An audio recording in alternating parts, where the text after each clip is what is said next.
show, I spoke to Damian Collins, the Conservative MP, who's also the chair of the Joint Select Committee on the Online Safety Bill. His daughter, Claudia, who's 14, wrote about her experiences of being promoted self-harm content on social media in the Telegraph, and she talked about the impact on some of her friends as well, and what they have seen and what they've witnessed and what some have ended up doing to themselves.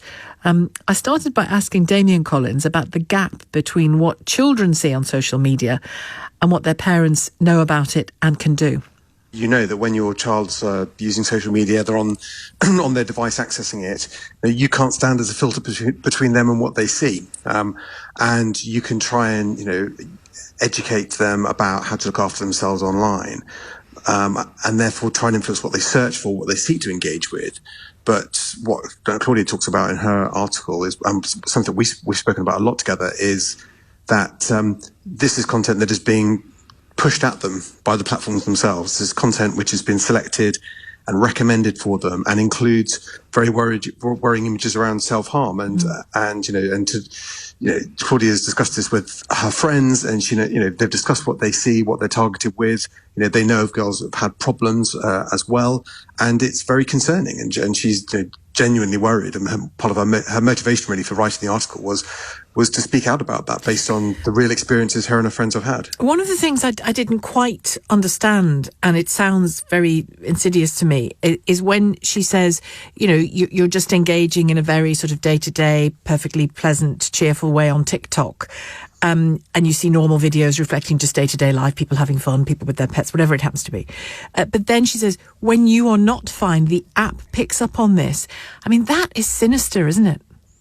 Oh, it is. It is very sinister and really concerning that it's not even that you're, not even that a young person is, say, actively looking for content that's somehow linked to self-harm or depression or anxiety, but somehow it picks up on changes in mood and directs people at that. And indeed, in some of the Facebook files documents been published recently, the algorithms even pick up on things like the sorts of emoji, whether people use happy or sad emojis and things like that. So I think there are lots of signals, and that is really concerning. And I think the frustration and pain that the younger users feel is that they don't even know why this is happening, but somehow it does.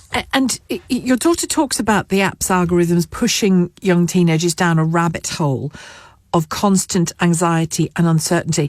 Just give us a sense of the kinds of things that she has been finding and seeing. Well, I think the area that she's been very concerned about, because she's seen evidence of this herself and knows that her friends have done as well, is content that glamorizes self-harm, that makes it look even desirable and attractive, that shows incidents of people harming themselves and marking themselves, cutting themselves, things like that, which are very concerning and alarming. And explicit pictures of bleeding and marking and harming, and using your day-to-day stuff out your pencil case to hurt yourself, that kind of thing. I mean, God. And it makes it look sort of normal and even desirable, even attractive. And it's constant, and getting constant reminders and stimulus around this. It's not something someone stumbled across once. It's when you go on to, the search recommendations, or on TikTok, a service like For You, which is just selecting based on data profiling content to things you might like, and if girls, because they're in the right age profile, are being targeted and by that sort of content, and that I find as a parent incredibly distressing.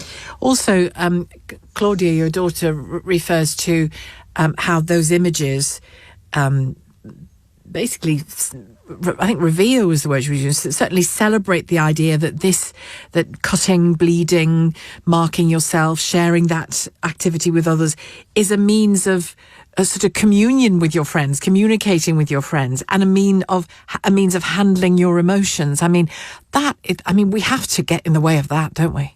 Absolutely. And the concern is that really, that girls are being, girls in particular, are being, led by the hand by these systems to harm themselves or worse. And I remember, the work I do obviously in Parliament is chairing the committee that's looking at this issue for the government at the moment on online safety. And you heard people like, Ian Russell, who's father of Molly Russell, speaking about this, and how, it's not only concerning about what happens on social media, but then there are websites which seem to not just normalise self-harm, but even make worse things, even ending someone's life, seem like a normal and reasonable and sensible thing to do, and is pernicious, and it is hurting people. Well, these algorithms, if they see a girl or spot a girl using language like upset, depressed, angry, whatever it happens to be, in a conversation with her friends, perhaps in a little exchange, the algorithm clearly can pick up on those things and then lead you wherever it leads you, sometimes clearly, as your daughter points out, to very dark places. Given what you've heard from YouTube in the last fortnight or so, 10 days or so, and of course before, but particularly in the last fortnight or so, do you think they understand how pernicious this is? Well, I mean, we discussed, so in the last week we discussed this with the tech companies, with Frances Haugen this time last week, the Facebook whistleblower, as well as TikTok and Facebook and YouTube last week as well. Now, I mean, what we discussed with Frances Haugen is, I think, is a truth about the way these systems work, which is the more vulnerable somebody is, the more likely they are to be targeted with content that will make them even more vulnerable. And so that in itself is a concern. We've seen Facebook has done some research looking at the impact that systems like Instagram have on users, particularly young girls, and how that can increase their feelings of anxiety and depression. The concern we have, and we asked TikTok about that, whether they'd done similar research, they couldn't tell us that they had. They all say they have policies in place to prevent this, but that's why, I was talking to Claudia about this to see what the experience of her and her friends was, and their view is, well, as Claudia writes about in her article, that it doesn't matter what the policies are, this is what they're seeing, this is what the daily experience is actually like. This is what we're swimming in, to use a term somebody used exactly. the other day, Exactly. So those are the concerns that have to be addressed, and we have to say that whatever the policies of these platforms are, they're not doing enough research to understand the issue. They're not doing enough to stop it, and the consequence is the impact that has on the lives of young people, some of whom are very vulnerable. I was once a 14-year-old girl, and I often reflect when we talk about things like this, violence against women and girls, that the degree of sexual harassment that girls are experiencing both in school and beyond school. And I genuinely, I went to a very happy school. It felt to me like a very healthy, safe environment. My family was similar. And I cannot imagine how you navigate those highways and byways in that very sensitive time when you're learning to grow up, you're learning to be an adult slowly but surely, and it should be slowly but surely, and yet they're bombarded. I don't know how they survive it. I genuinely don't.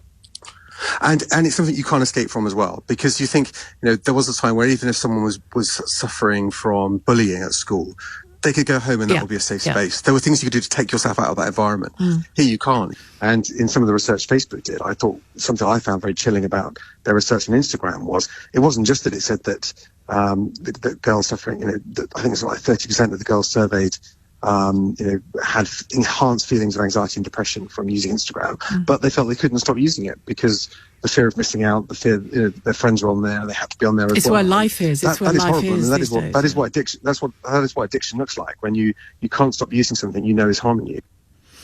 That's Damian Collins, the Conservative MP. He's also chair of the Joint Select Committee on the Online Safety Bill. His daughter Claudia, who's 14, and the article she wrote in The Telegraph is what's prompted this discussion.